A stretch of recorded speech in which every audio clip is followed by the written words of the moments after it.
Bir kəndin məktəbini bağlamaq elə o kəndin qapısına birdəfəlik qıfıl vurmaq deməkdir. Elm və Təhsil Nazirliyi növbəti dəfə rəqəmləri insanların taleyindən üstün tutur.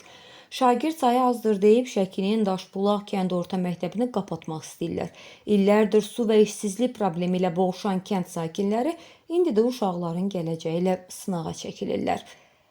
İroniyaya baxın, dövlət büdcəsindən düz 400 min manat vəsait xərclənib. Bu kənddə 80 yerlik müasir modul məktəb tikilib. İndi isə 29 şagird var deyə bu məktəbi qapatmaq istəyirlər. Yaxşı, bəs bu uşaqlar harda oxuyacaq?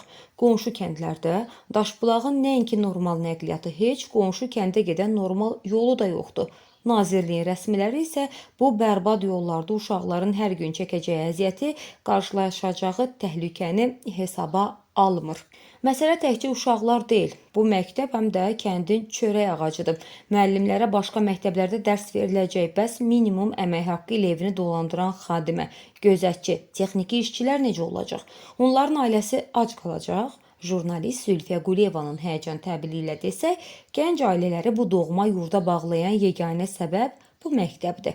Məktəb bağlansa Daşbulaq kəndi xatirədən silinmək təhlükəsi ilə üz-üzə qalacaq.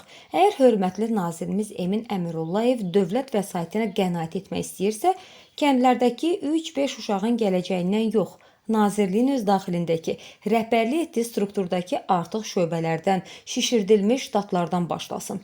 Məktəb sadəcə xərc tələb edən bir bina deyil, o dövlətin regional inkişaf siyasətinin əsasıdır. Kəndləri boşaltmaq yox, yaşatmaq lazımdır.